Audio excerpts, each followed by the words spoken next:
کہہ رہا ہوں کہ منافق آدمی بنتا کس لیے ہے؟ ایک ہی چیز، دنیا کی ہوس، دنیا کی لالچ انسان کو منافق بناتی ہے۔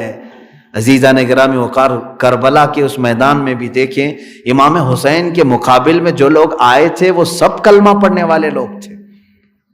کون سے کفار و مشرکین آئے تھے؟ یہودی عیسائی آئے تھے، کلمہ گو لوگ تھے، کلمہ پڑھتے تھے، اور رسول اللہ کے نواسے کے خلاف انہوں نے تیریں اٹھا لی، تلواریں اٹھا لی۔ کس وجہ سے؟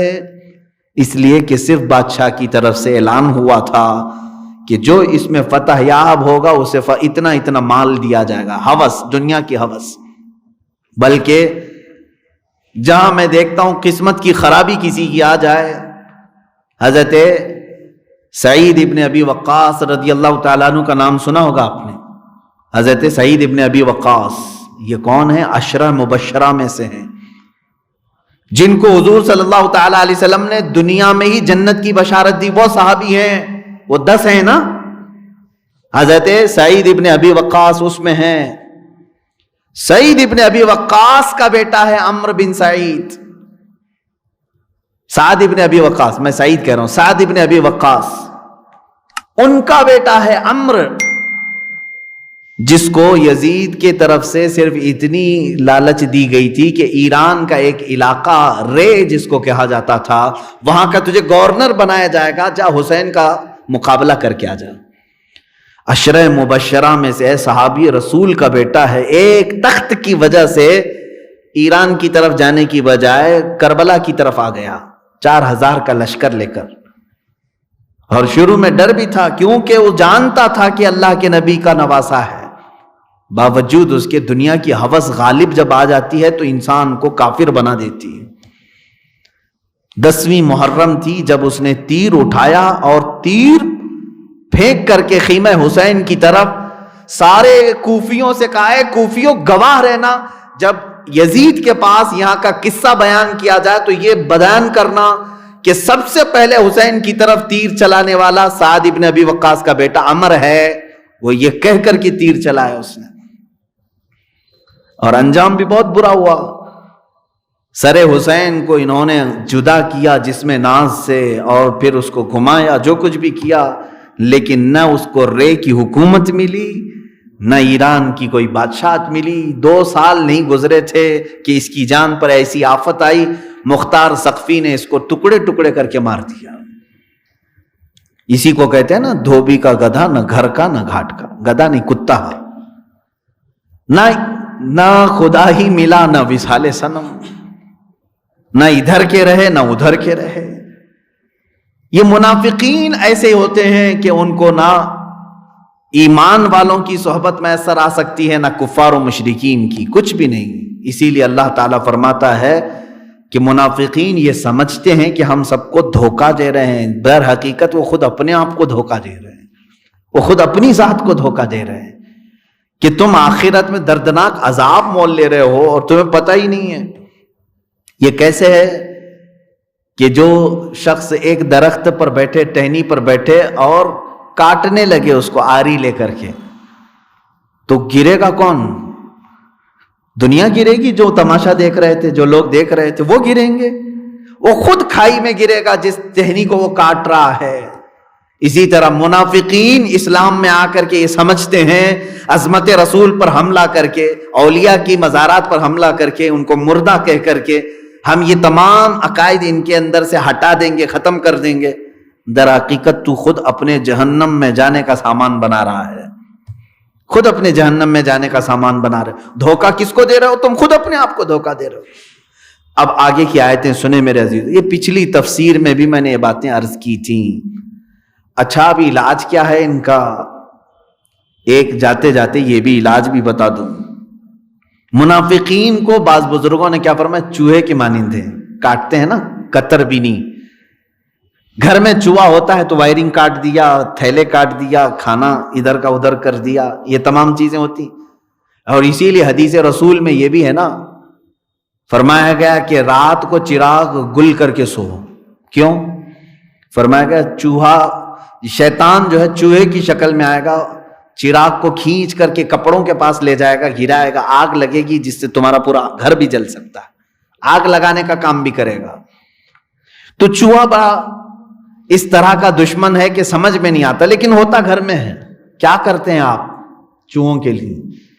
یا تو پھر آج کی چوہا مار دوائیاں ہیں وہ یوز کرتے ہیں, لیکن ہمارے ہاں ہمارے بزرگوں نے تو کہا ہے کہ ایک بلی پال لو.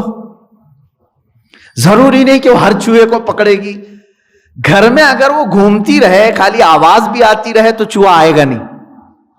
ہوتا ہے نا, بلی کی اگر آواز بھی آتی رہے تو چوہے گھر میں آتے نہیں. اسی مثال کو میں نے محسوس کیا, بزرگوں نے صحیح مثال دی ہے. اب مومنین کو چاہیے کہ اگر تمہاری جماعت میں کوئی منافق نہ آئے تو کوئی عاشق رسول عالم اہل سنت اپنے محلے میں ہونا چاہیے, اپنی جماعتوں میں ہونا چاہیے. اگرچہ وہ ہر منافق کو نہ پکڑے, لیکن اس کی آواز سے ہی بہت سارے منافقین راستہ بدل لیں گے. نہیں آج ہم نے دیکھا ہے بہت ساری جگہوں پر, میں اپنے لیے نہیں کہہ رہا ہوں, علماء اہل سنت اور ہر مسلمان کو چاہیے کہ تم اپنی صحبتیں باعمل علماء کے پاس گزارو, اس لیے کہ صحبت کا اثر ہوتا ہے. اپنے اللہ تعالیٰ نے جو تمہیں وقت دیا ہے اس وقت میں تھوڑا وقت نکالو. امام غزالی رحمۃ اللہ تعالیٰ علیہ فرماتے ہیں, یک طاعت با صحبت اولیاء بہ از طاعت بہ از 100 سالہ طاعت بیریا. فرماتے ہیں 100 سال اگر تم عبادت کرو گے, 100 سال عبادت کرو گے, اس سے بہتر ہے کہ ایک لمحہ کسی اللہ کے ولی کی بارگاہ میں گزارو, باعمل عالم دین یا کسی شیخ کی صحبت میں گزارو. وجہ کیا ہے؟ اس لیے کہ یہاں تمہارے دل زندہ ہوتے, ایمان تازہ ہوتا ہے. اور منافق یہ چاہے گا کہ تم کسی عالم کے قریب نہ جاؤ, کسی کے پاس نہ جاؤ. ہمارے پاس ایک نوجوان آیا, یہ ممبئی کی بات ہے, اس کا پیر جو ہے وہ 8 خدا کو مانتا ہے, چیلنج کرتا ہے دنیا کے کسی کو بھی بولو میں ثابت کر کے دکھاؤں گا کلمہ لا الہ الا اللہ میں 8 خدا ہے. زندیق ہے, شیطان ہے. وہ لباس تو ہمارا پہنا ہوا ہے, بڑا امامہ بھی ہے, جبہ بھی ہے, سب ہے. پیرا مریدی بھی چل رہی ہے, بہت مرید بھی ہو رہے ہیں, لیکن ان کے مریدین کوئی آتے نہیں تھے. ایک بھٹک کر کے آ گیا تھا بیچارہ, آیا اور اس نے دوسرے علاقے میں مجھ سے ملاقات کر کے کہا, حضرت ایک بات کی خلیش ہے, پیر صاحب ہیں ہمارے اور وہ کہتے ہیں کہ کلمے میں 8 خدا ہے. کبھی کبھار مجھے وسوسہ ہوتا ہے, ہمارا اسلام تو کہتا ہے کوئی خدا نہیں سوائے اللہ کے, 8 کیسے ہوں گے, کیسے ثابت کریں گے؟ تو مجھے پہلی مرتبہ میں نے سنا تھا, میں نے کہا حقیقت بات ہے. اس نے کہا ہاں, اور پھر اس نے تصویریں دکھائی اور کیا کیا ان کے خرافات تھے. تو میں محسوس کیا کہ یہ میرے پاس آ کر کے بتایا, تو میں نے اس سے کہا تمہارے جو پیر ہیں ان کی ایک علامت میں بتا دوں. کہا کہ کیا؟ کہا انہوں نے تم کو مرید کرنے کے بعد سب سے پہلے یہ کہا ہوگا کہ مولانا کے پاس نہیں جانا. اس نے کہا بالکل, آپ تو دل کی بات جان لی ہے. کہا اور اب تو ہم ولی بن گئے. میں نے کہا بیٹا میں دل کی بات نہیں اور نہ میں ولی ہوں, لیکن مجھے ان کی ساری ٹپس معلوم ہیں. یہ شیطان سب سے پہلے یہ چاہتا ہے کہ کسی عالم کے پاس نہ جائے, ورنہ اس کی پول کھلے گی. بندہ جو ہے شریعت کو جان لے گا تو پھر اس کو دھکے مارے گا. 8 خدا کہاں سے آئے؟ میرے عزیزو, ایسے زندیقوں کے پاس اپنا ایمان نہ بیچو. ہاں, جو مشائخ اہل سنت کے ہیں, جو صحیح طریقے سے اولیاء کاملین کے غلام ہیں, میرے عزیزو ان کی بارگاہ میں تو میں اپنی جان بھی فدا کر دوں. ہاں بالکل, ہماری جان ان کے لیے حاضر ہے. ہم ان کی بارگاہ میں اپنا ہر لمحہ حاضر کرتے ہیں جو مشائخ ہمیں اولیاء کاملین کی سچی محبت تک پہنچاتے ہیں. ورنہ جو دکاندار ہے ان سے اپنے آپ کو بچاؤ. اور ایسے کوئی بھی پیر کا لبادہ اوڑھ کر کے آئے تو بھی فرمایا گیا کہ تم پہچانو کہیں ایسا تو نہیں کہ چوہا گھر میں داخل ہو رہا ہے, وائر کاٹے گا, چاول کا تھیلا کھا جائے گا. ایک اور صاحب ہمارے پاس آئے, کہا کہ حضرت ہمارے پیر صاحب ہیں, اب گھر میں جھگڑا شروع ہو گیا ہے, آپ حل نکالیں. کہا کس بات کا؟ کہا جب بھی وہ گھر پہ آتے ہیں پورا راشن خالی ہوتا ہے. 5 قسم کے سالن بنانے پڑتے ہیں، 5 قسم کے کھانے بنانے پڑتے ہیں، 5 قسم کے میٹھے۔ اب میری بیوی بھی غصے میں آنے لگی ہے کہ ایسی دعوت، اور اس پیر صاحب کا ماشاءاللہ پیٹ بھی کافی بڑا تھا، اور جتنے لوگ جمع ہوں سب۔ تو میں نے کہا کہ یہ جو ہے پیر نہیں ہے، یہ بلا ہے، جس گھر پر اترے اس گھر کا پورا راشن ختم ہو جائے۔ اللہ والا تو وہ ہے جو خود بھوکا رہے اور اپنے مریدوں کو کھلائے، وہ فیض بانٹے، غربا اور مساکین کی وہ دستگیری کرے۔ آؤ میرے آقا صلی اللہ علیہ وسلم کی بارگاہ میں، رمضان کا موسم ہے، اور وہ فقر و فاقہ میں رہنے والے صحابہ، 70 صحابہ کے درمیان حضور بیٹھتے تھے۔ ایک پیالہ دودھ کا آیا، حضور اکرم صلی اللہ تعالی علیہ وسلم نے حضرت عائشہ سے کہا، عائشہ دیکھو کوئی مسافر تو باقی نہیں رہ گیا، باہر کوئی مسافر تو نہیں ہے، کہیں ایسا نہ ہو کہ ہم دودھ پی لیں اور کوئی مہمان مسافر باقی رہ جائے۔ ماں عائشہ صدیقہ فرماتی ہیں، دور میں نے نگاہ ڈالی، جنت البقیع کے پاس درخت کے نیچے کوئی ایک شخص اپنی اونٹنی یا گھوڑی باندھ رہا تھا اور مسافر لگ رہا تھا۔ حضرت عائشہ کہتی ہے، میں نے کہا یا رسول اللہ صلی اللہ علیہ وسلم کوئی مسافر آیا ہے؟ حضور اکرم صلی اللہ علیہ وسلم، افطاری کا وقت ہے، اٹھ گئے اور اس کے پاس گئے، اس سے پوچھا سفر کے حالات، اور اس کو لے کر کے آیا، دسترخوان پر آئے اور اس کو دودھ کا پیالہ پیش کیا۔ وہ اتفاق سے ایسا تھا کہ نیا مسافر تھا، وہ پورا دودھ پی گیا، دودھ کا پیالہ پی گیا۔ ادھر 70 صحابہ ہیں اور خود میرے آقا ہیں، کھجور کی گھٹلیوں کو چوس کر کے انہوں نے افطار کیا۔ یہ ہے پیر صادق، یہ ہے مرشد برحق۔ اور جو ان کی سنتوں پر عمل نہ کرے، اپنے پیٹ کے لیے اس طرح کے بزنس کرے، تو سمجھ جاؤ کہ پھر چوہا گھر میں آیا ہے، اور ظاہر سی بات ہے اس کے لیے تمہیں ضرور کوئی بلی ڈھونڈنا پڑے گا، کم سے کم آواز تو کرے۔ عزیزان گرامی وقار، یہاں سے ایک اور دوسری بات میں عرض کرتا ہوں۔ اللہ فرماتا ہے یہ کیوں جاتے ہیں؟ ایک مثال میں نے بتایا تھا کہ یہ ان کی بڑی نشانی یہ ہے کہ یہ مومنین کو چھوڑ کر دوست کس کو بناتے ہیں؟ کافروں کو۔ اور اس مثال میں سب سے فٹ بیٹھتے ہیں آج کے حالات، سیاسی حالات کو دیکھیں۔ اسلامک کنٹریز جو اپنے آپ کو کہتے ہیں، یہ دوست کس کو بنانا پسند کر رہے ہیں آج؟ سعودی عرب اسرائیل کی طرف ہاتھ بڑھا رہا ہے، یو اے ای امارات اسرائیل کو اپنے گود میں بٹھانا چاہتا ہے، اور اپنے ہاں پوجا پاٹ کے لیے بلا کر کے کفار و مشرکین کا استقبال کر رہے ہیں۔ ایک طرف فلسطین کے نہتے بچے سالوں سے مارے جا رہے ہیں، ان کے پاس ایک روٹی پہنچانے کی ان کے اندر توفیق نہیں۔ ملک شام میں یہ خود حملے کر رہے ہیں سعودی والے، یمن میں تقریباً 2011-12 سے چل کر کے آج تک 8 سال سے بمباری کر رہا ہے سعودی عرب، جس کو مرکز اسلام کہتے ہیں نا لوگ۔ میرے عزیزو، علاقہ تو ہو سکتا ہے لیکن تخت پر بیٹھا ہوا حق پر ہو، یہ ضروری بات نہیں ہے۔ اب تک وہی سعودی عرب 400 سے زیادہ علماء کو جیل میں پہنچایا ہوا ہے، اس میں سلفی علماء بھی ہیں، صوفی علماء بھی ہیں، سنی بھی ہیں، وہابی بھی ہیں، 400 سے زیادہ۔ کیوں؟ اس لیے کہ ان کی غلط پالیسیوں پہ وہ بات کر رہے تھے، جمعہ کے خطبے میں بول رہے تھے۔ اور اگر امریکہ کا صدر آئے تو اسے سونے کا ہار پہنائے، 10 کلو سونے سے بنی ہوئی تلوار گفٹ میں دے، ایک ایسا جہاز جس میں 70 کمرے ہیں شپ، وہ گفٹ میں دیا امریکہ کو۔ اور مجھے ایک سعودی باشندے نے کہا تھا کہ تقریباً 20 سال کے حاجیوں کی کمائی اس نے ایک ہی سفر میں دے دیا اس کو، امریکہ کے صدر کو۔ اتنے بڑے گفٹ کیوں دیے گئے؟ کفار ان سے راضی ہو جائیں۔ قرآن میں اللہ نے یہی فرمایا، ایبتغون عندہم العزت، تم ان کے پاس عزت ڈھونڈنا چاہتے ہو؟ فإن العزت للہ جمیعا، عزت تو صرف اللہ ہی کے پاس ہے، ساری عزت اللہ کے پاس ہے۔ یہ جس تخت پر بیٹھے، مجھے بڑا افسوس ہے، ایک زمانہ تھا امیر المومنین عمر فاروق رضی اللہ تعالیٰ عنہ کا، کہ پہاڑ ان کی ہیبت سے رائی، نہ مال شہادت ہے مطلوب و مقصود مومن، نہ مال غنیمت، نہ کشور کشائی۔ یہ اقبال نے کہا ہے، سمٹ کر سمٹ کر دریا ان کی ہیبت میں، پہاڑ ان کی ہیبت میں رائی۔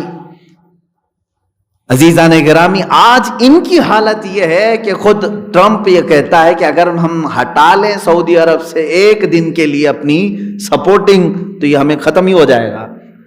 یہ ان کو تانا بھی مار رہے ہیں، پھر بھی شرم نہیں ہے ان کو۔ عزیزان گرامی، مومنین کے ساتھ دوستی کو چھوڑ کر کے یہ دوستی کا ہاتھ کس کے ساتھ بڑھا رہے ہیں؟ کفار و مشرکین کے ساتھ۔ یہ منافقین کی صفات ہے جو قرآن بیان کر رہا ہے۔ پہچانو منافقین کو۔ یہ لباس جتنا بھی سفید پہن لے، اقال پہن لے، کوئی بھی بڑے بڑے جبے ڈال لے، لیکن اس کی عادتیں اور صفات تو بتا رہی ہیں کہ اس کے اندر دوستی کرنے کی چاہت کس کے ساتھ ہے؟ مشرکین کے ساتھ، یہود و نصارہ کے ساتھ۔ ارے یہ ترکی کا دشمن ہے، ایران کا دشمن ہے، عراق کا دشمن ہے، شام کا دشمن ہے، یمن کا دشمن ہے، قطر کا دشمن ہے۔ یہ سب ان ملکوں کے نام میں بتا رہا ہوں جہاں مسلمان رہ رہے ہیں پورے کے پورے۔ قطر پر تو انہوں نے ایسی پابندی لگا دی ہے کہ کوئی ایک کولگیٹ بھی ادھر کا ادھر نہیں ہو سکتا، پیسٹ بھی نہیں آ سکتا، پلین کوئی ادھر کا ادھر نہیں جا سکتا، جبکہ پڑوسی ملک ہیں۔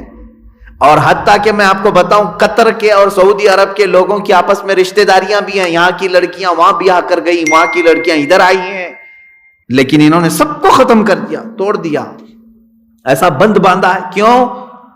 وجہ کیا ہے؟ قطر سے بائیکاٹ کیوں کیا تھا سعودی نے؟ جانتے ہیں آپ؟ صرف اس بنیاد پر کہ وہ اسلام کی زیادہ بات کر رہا تھا۔ ان کے یہاں اخوان المسلمین، مسلم بردرہڈ ایک تنظیم ہے، سعودی کا الزام ہے کہ یہ کٹر وادی اور کٹر وادی تنظیم کا سپورٹر ہے، اس لیے ہم اس کو بین کرتے ہیں۔ کٹر وادی تنظیم کا سپورٹر ہے، دہشت گردی کو پھیلا رہا۔ کون سی دہشت گردی؟ جو امریکہ کی زبان میں دہشت گرد ہے وہی سعودی عرب کی زبان میں دہشت گرد ہے۔ انہوں نے اپنے رپورٹر کو، اپنے صحافیوں کا قتل کیا، لیکن آپ جانتے نہیں ہوں گے امریکی فوجی تقریباً 20,000 سے زیادہ سعودی میں بیٹھے ہیں، ان کو خنزیر کا گوشت بھی یہی مہیا کر کے دیتے ہیں۔ ہاں، صاف سی بات ہے یہ۔ کفار و مشرکین کے ساتھ ان کی دوستی، اٹھنا بیٹھنا ان کے ساتھ، شراب کباب ان کے ساتھ، اور مومنین سے تمہاری دشمنی، یہی تو منافقین کی صفات ہے۔ میں پوچھتا ہوں ان لوگوں سے جو آج تک چلاتے تھے ارے سعودی کو فالو کرو، سعودی کو فالو کرو، اب بھی تمہاری آنکھیں نہیں کھلی کہ ان کی غلط پالیسیوں پر؟ انہوں نے سینما تھیٹر کھول دیے پورے سعودی عرب میں صرف کفار و مشرکین کو راضی رکھنے کے لیے، پردے کو ہٹانے کا حکم دے دیا، آزادی دے دو، بیچ بنانے کا آرڈر دے دیا کہ ننگے وہاں پر بھی ناچیں۔ ایک سٹی بنانے جا رہے ہیں، یہ 5 اسٹار سٹی، جس پہ سارے کنٹریز اپنا انویسٹ کر رہے ہیں، جس میں اسرائیل سب سے بڑا انویسٹر ہے۔ سعودی عرب میں جس حجاز پاک کو، جس عرب شریف کو اللہ کے نبی صلی اللہ تعالی علیہ وسلم نے ہر بے حیائی سے پاک کیا تھا، افسوس ہے کہ اس زمانے میں وہ ساری بے حیائیاں یہ لانے کی کوشش کر رہے ہیں۔ پہچانو، یہ سعودی نہیں ہے، یہ یہودی ہیں۔ لباس اوڑا ہوا ہے انہوں نے اسلام کا۔ جو لارنس آف عربیہ نے 100 سال پہلے ترکی کو ختم کرنے کے لیے کیا تھا، وہی آج تخت پر بیٹھے ہوئے لوگ کر رہے ہیں۔ پہچان نہیں پا رہے ہیں لوگ، یہ کینسر ہے۔ اس وقت تمہیں معلوم ہوگا جب یہ بہت کچھ تباہ کر چکا ہوگا۔ جیسے ترکی میں ہوا یہ کہ مصطفیٰ کمال باشا نام کے شخص کو انہوں نے اپنا لیڈر بنایا، ترکیوں نے، خلافت عثمانیہ کے ختم کرنے کے بعد۔ مصطفیٰ کمال باشا کون ہے؟ اس کو کہا جاتا ہے بہت روشن خیال آدمی، بہت ترقی چاہنے والا آدمی۔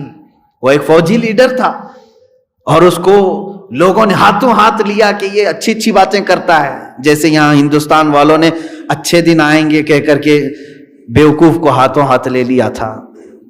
ہاں، ظاہر سی بات ہے، جب کوئی ڈمرو بجاتا ہے تو اس وقت اچھا لگتا ہے، لیکن جب کھیل ختم ہو جائے تو سب کھجلی اور کچھ بھی نہیں ہے۔ وہاں مصطفیٰ کمال باشا کو ترکیوں نے اٹھایا، اس نے صرف 11 سال کے اندر 650 سال سے چلی ہوئی خلافت عثمانیہ کی نشانیوں کو ختم کر دیا۔ اذانوں کو اس نے بند کروایا تھا، اذان دینے پر پابندی لگا دیا تھا۔ کون؟ مصطفیٰ کمال باشا۔ حجاب پر پابندی لگایا کہ کوئی عورت حجاب نہیں پہنے گی، آج تک اس کے اثرات باقی ہیں ترکی میں۔ یورپ کے رنگ میں رنگنے کے لیے یہ یورپیوں کا پیدا کیا ہوا شخص تھا، مصطفیٰ نام ہے۔ اور اس نے قرآن پاک کو تک عربی میں پڑھنے کی پابندی لگا دی تھی کہ عربی زبان ہی نہیں چلنی چاہیے، جو کچھ پڑھو وہ ترکی زبان میں ہو، قرآن ترکی زبان میں پڑھو، نمازیں ترکی زبان میں پڑھو، اذان بھی اگر دینا ہے تو ترکی زبان میں۔ کیوں؟ یہی چوہا ہے جو مین وائرنگ کاٹنا چاہتا ہے۔ عربی زبان ایسی ہے جو پوری دنیا کے مسلمانوں کو آپس میں جوڑتی ہے۔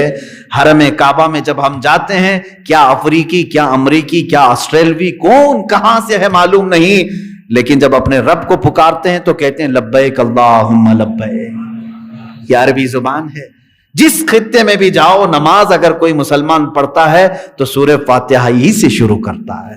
اس زبان سے ہم سب کو جوڑا گیا تھا، اور اس چوہے نے اسی کو کاٹنے کی کوشش کی۔ اس زبان کو ختم کرو۔ اور ترکی میں صرف 11 سال کے اندر اس نے پورا نقشہ بدلنے کی کوشش کی، بدل بھی دیا۔ علماء کو اس نے قید کیا، مارا، جیلوں میں ڈالا، اور جو ماڈرن تھے ان کو آگے کیا۔ ترکی کا لا بنایا اس نے، سمویدھان جیسے ہے، اور سیکولرزم پر ترکی قائم رہے گا، یہ وہاں پر لکھا ہوا ہے۔ اور اگر کوئی بھی صدر غیر سیکولر آئے تو فوج کو اختیار ہے کہ اس کا تختہ پلٹے اور فوج قابض ہو جائے، یہ آئین میں اس نے لکھوایا۔ ایسی ایسی چیزیں کہ پوری ترکی کو یورپ کے ہاتھوں بیچ دیا کہ ترکی اپنی ہی زمین سے کوئی فائدہ نہیں اٹھا سکے گا۔ دریائے فاسفورس سے جتنے بھی جہاز گزریں گے وہ کوئی ٹیکس نہیں دے گا ترکی کو۔ پورا یورپ ترکی کی زمین آج بھی استعمال کرتا ہے، کوئی ٹیکس نہیں دیا جائے۔ یہ کون ایگریمنٹ بنایا؟ مصطفیٰ کمال بادشاہ، جس نے ابھی مسجد آیا صوفیہ جو معاملہ ابھی چند دنوں پہلے آپ نے سنا ہوگا، یہ 500 سال سے مسجد تھی اور اس کو اس نے بدل کر کے میوزیم بنا دیا تھا۔ یہی وہ شخص تھا مصطفیٰ کمال بادشاہ۔ ترقی کے نام پر، ماڈرنیٹی کے نام پر، جدت کے نام پر پورے اسلام کی جڑیں کھوکھلی کر دیا تھا۔ لیکن جب یہ مرا تب علماء کو پتا چلا کہ یہ یہودی تھا، اسلام کا لباس اوڑھ کر کے مسلمانوں میں آیا تھا۔ ایک فرقہ ہے یہودیوں کا، دو نما فرقہ، جو لوگ اپنے بچوں کا نام ہی مصطفیٰ، مرتضیٰ، محمد، احمد رکھتے ہیں، پڑھاتے بھی ہیں مسلمانوں، لیکن ان سے وعدہ لیتے ہیں، عہد لیتے ہیں کہ تم اسلام کی بے کنی کرو گے، جڑیں کاٹو گے، مسلمانوں میں جماعتیں بناؤ گے، ان میں فرقے پیدا کرو گے، یہ عہد لے کر کے نکلتے ہیں۔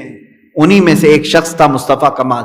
میرے عزیزو، ان منافقین کی اگر فہرست گناؤ تو بہت لمبی چلی جائے گی، لیکن افسوس اسی بات کا ہے کہ ہم پہچان نہیں پاتے اور یہ بہت نقصان کر جاتے ہیں۔ ہونا کیا چاہیے، ان کا علاج کیا ہے؟ وہی میں نے شروع میں جو بتایا، بلی پالو۔ تم اہل سنت و جماعت کے علماء کی صحبت اختیار کرو، دینی کتب کا مطالعہ اپنے لیے لازم پکڑ لو، بعد میں کوئی بھی آ کر کے تمہیں بہکائے گا نہیں انشاءاللہ العزیز۔ اور علماء کو بھی چاہیے کہ وہ اپنی عزت و وقار کو سنبھال کر کے رکھیں۔ آج ہماری قوم علماء سے دور ہے تو ان کے اخلاق سے بیزار ہو کر کے دور ہو گئی ہے، وہ اپنی وقار کو سنبھال کر کے نہیں رکھ رہے، جس کی وجہ سے قوم ان کے قریب آنے سے کترا رہی ہے۔ ارے ان کے پاس کیا جائیں۔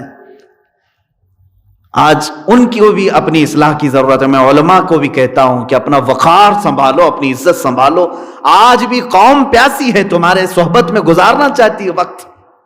بہت دور دور سے لوگ یہ سوال کرتے ہیں کہ ہماری زندگی میں مہینے میں 2 دن ہمیں ملتے ہیں، میں چاہتا ہوں کہ کسی باعمل عالم کی صحبت میں گزاریں، کہاں جائیں؟ عزیزان گرامی، ان علماء کو چاہیے کہ وہ عمل کے میدان میں آئیں، اپنا تقوی اور اپنی پرہیزگاری کو سنبھالیں۔ بہرحال یہ منافقت کا ٹاپک بہت طویل ہے۔ 2 چیزیں میں نے ذکر کیا۔ ایک عادت ان کی یہ ہے کہ یہ کافروں کو دوست بناتے مومنین کو چھوڑ کر کے۔